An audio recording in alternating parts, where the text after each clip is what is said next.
जय Hind dear student. Kinetic theory of gases में numerical है। Surface of the lake is at 2 degree centigrade and the depth of the lake is 20 metre. Find the temperature of the bottom of the lake. तो कह रहा है कि एक lake है, मैं यहाँ बना दे रहा हूँ, ये लेक है।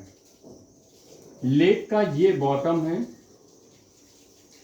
और ये आपका सरफेस है, ये आपका सरफेस है। कह रहा है कि सरफेस पर यहाँ पर जो टेम्परेचर है वो 2 डिग्री सेंटीग्रेड है। इसका मतलब 273 प्लस 2 275 केल्विन हो गया। और यहाँ का टेम्परेचर कह रहा है T2, कैलकुलेट करो। ये T1 है, ये T2 है। कह रहा है यहाँ का जो प्रेशर है ये इन्वायरमेंट के प्रेशर पर होगा, जिसको हम P0 कहते हैं। और ये प्रेशर 1 × 10⁵ पास्कल में एज्यूम करके चल रहा हूँ, इतना पास्कल यहाँ का प्रेशर होगा। तो यहाँ कह रहा है कि ये जो अपर सरफेस से डेप्थ तक की जो हाइट है ये 20 मीटर है, h = 20 मीटर है। तो यहाँ का प्रेशर बता सकते हैं आप कितना होगा। यहाँ का जो प्रेशर होगा P, वो P0 प्लस h ρg होगा। भाई ये सरफेस का प्रेशर तो पहले से इन्वायरमेंट का प्रेशर इतना है, और इस 20 मीटर मोटी वाटर की जो एक लेयर है उसका भी तो प्रेशर इसी सरफेस पर होगा। तो यहाँ पर जो प्रेशर होगा 1 × 10⁵, वैसे ये 1.013 × 10⁵ होता है, लेकिन मैं ऐसा मान कर चल रहा हूँ कि 1 होता है। और प्लस h का मतलब 20 हो गया, और रो का मतलब density of the water 1 × 10⁻³ kilogram पर मीटर क्यूब, ये डेंसिटी हो गया। और g की वैल्यू 9.8 मीटर पर सेकंड स्क्वायर होता है, लेकिन मैं उसको 10 लेकर चल रहा हूँ। तो यहाँ पर 10⁵ हो गया, प्लस ये 0 और ये 0 मिलकर ये 10⁵ बन गया, 2 × 10⁵। और 10⁵ कॉमन कर लें तो 1 + 2 हो जाएगा, यानी कि 3 × 10⁵। और ये क्या बनेगा, N/मीटर²। ये हमारा प्रेशर बनेगा बॉटम का, जिसको हम P2 कह रहे हैं, जिसको P2 कह रहे हैं। तो कह रहा है लेक के यहाँ का टेम्परेचर इतना है 275 केल्विन, और यहाँ का प्रेशर इतना है। यहाँ का टेम्परेचर कह रहा है कैलकुलेट करो, यहाँ का प्रेशर इतना है।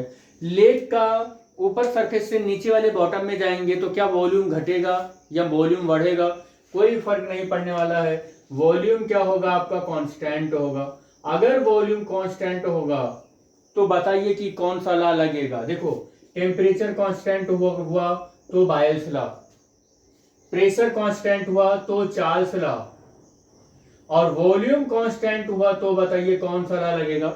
वॉल्यूम कांस्टेंट हुआ तो गैलूसेक लॉ लगेगा। और यहाँ पर अब आप देखिए कि P ∝ T हो गया, यानी कि P/T क्या हो गया, कांस्टेंट हो गया। और अब P1/T1 अगर मैं लिखूं तो P2/T2 मिलेगा, जो इस फार्मूले में क्या लगेगा, फार्मूला यूज हो जाएगा इस क्वेश्चन में।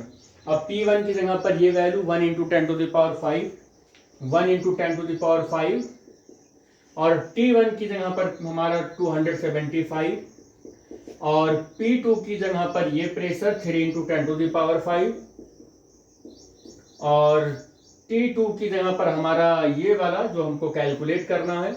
और T2 = क्या हो जाएगा, 3 × 10⁵/2 × 275/10⁵ × 1, ये इससे कैंसिल हो जाएगा। T2 = कितना आ जाएगा, 3 × 275, और 5 × 3 = 15, 7 × 3 = 21, 1 22, 3 दूनी 6, 1 7। तो 5 × 3 = 15, 7 दूनी 14, 7 × 3 = 21, 21, 1 22, और 3 दूनी 6, 1 7। इतना केल्विन टेम्परेचर बनेगा। कहाँ का टेम्परेचर इतना केल्विन बनेगा, बॉटम का टेम्परेचर बनेगा।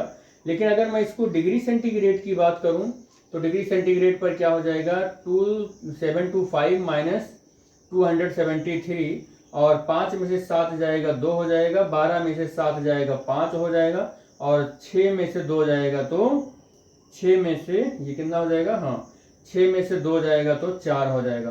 तो 452 डिग्री सेंटीग्रेड कहें या तो 725 केल्विन कहें। अब आप देख रहे होंगे कि ऑप्शन एक भी नहीं मिल रहा है। तो हाँ भाई, इस क्वेश्चन में जो हमारा गिवन ऑप्शन है वो एक भी नहीं आ रहा है इस क्वेश्चन के अकॉर्डिंग। तो कुछ ना कुछ इसके ऑप्शन में गड़बड़ी है, जबकि ये क्वेश्चन IPUEE और 2002 में आया है। Indraprastha Indraprastha university exam entrance examination में आया हुआ 2002 का क्वेश्चन है, लेकिन ऑप्शन इसमें एक भी मैच नहीं कर पा रहा है। ऑप्शन इस तरीके से होगा, इसका फाइनल आंसर यही होगा। देखो ये 3 से मल्टीप्लाई जब होगा तो 5 3 15 7 3 21 से 22 हासिल 2 बच रहा, 3 दूनी 6, 6 के बाद यहाँ पर आ जाएगा 8, 825, ये 825 होगा। अब माइनस करेंगे तो ये कितना हो जाएगा, 5 में से 3 गया 2, 12 में से 7 गया 5 और 7 में से 2 गया 552 डिग्री सेंटीग्रेड। और इसमें अब कोई भी ऑप्शन नहीं है, तो मुझे ऐसा लगता है ना कि ये वाला जो ऑप्शन है यहीं पर 552 यानी कि 552 डिग्री सेंटीग्रेड होना चाहिए था, लेकिन यहाँ 2 डिग्री सेंटीग्रेड लिखा हुआ है।